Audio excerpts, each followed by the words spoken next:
What's up guys, Brian Tong here, and guess what? If you look in your calendar, we're pretty much 3 months, a little over 3 months of when the iPhone X first launched, and you've seen my review, you've heard a lot of the things that I had to say about it, but it's now been 3 months later. I've used it obviously every day since then, and now a lot of the things that I've said before, some have held true, but there's also kind of some nuances of using this that maybe I like more or I don't like more. So we want to get into this of maybe how my opinions have changed about the iPhone X over time. Now, before we get into it, this is a solid phone.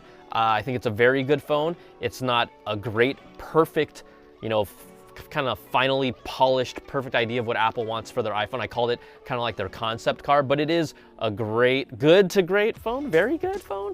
It's there. So let's get that out of the way so you guys don't go, oh, you're just hating on the phone. No, all right? I still have the iPhone X. But the thing that stuck out to me the most about it really is Face ID. I was worried about how fast it would be over time, and you'd hear some of these caveats when you first get the phone, right? You're looking at it, it's unlocking perfectly, it's all great. But then over time, as you use this phone, at least for me, I go back to using the phone and holding it in the positions that I normally have when I used to have Touch ID. So what does that mean?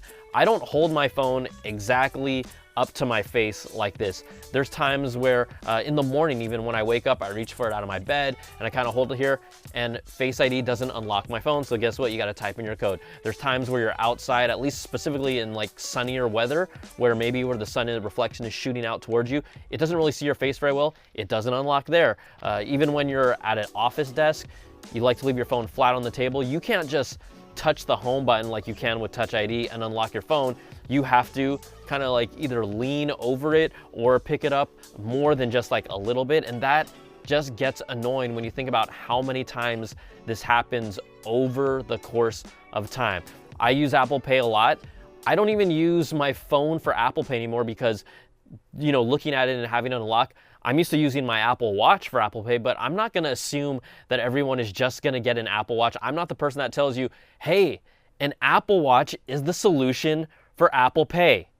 I'm not that guy. So again, I just don't like Face ID's responsiveness. It's gonna get better over time, but it's just not there yet. All right, the next thing that was a big thing for me, and I've made all big stinks about it, was the notch. Guess what?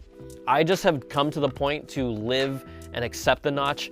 I still think it's ugly, but it doesn't bother me as much anymore because there's nothing I can do about it. But this is where it is a pain in the butt from a standpoint of the utilities that you see on the top border. Now, in the past, when you would turn your phone into do not disturb mode, you would at least see that kind of crescent moon icon to tell you that. Well, now every time you go into do not disturb mode, right? I go down here, I select it, then maybe I'm doing a shoot, or maybe I'm somewhere where I can't be loud, or I don't want my phone to set off.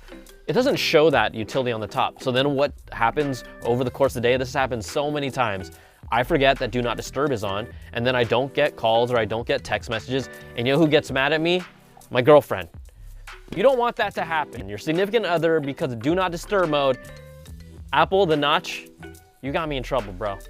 So let's talk about things that don't really matter with this camera, that they're there, but I don't really use them. It's got to be the selfie camera portrait mode specifically, right? Apple made a big fuss about this, but I don't take selfies in portrait mode. The thing that I really like, I was an iPhone 7 user, so I never had portrait mode on the rear camera. I use that thing all the time. Like, I'll take a picture. I was like going to town with it at like the ice cream museum. I told people to stay there, take a normal picture, and then I'm like, all right, I got to portrait mode this thing, and then took a portrait version of it. I love doing that. So if there's one thing that I love about this phone, just because I was an iPhone 7 user, sorry guys and gals, I'm not always gonna get the biggest and baddest.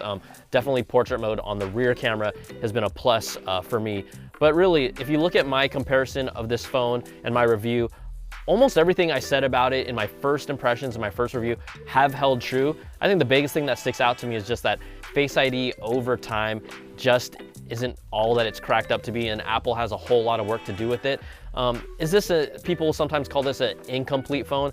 I don't think it's an incomplete phone. I think people that got this knew what they were getting into. It's Apple's concept car. It's not finished. It will get better, but it still is a solid phone. So there you go.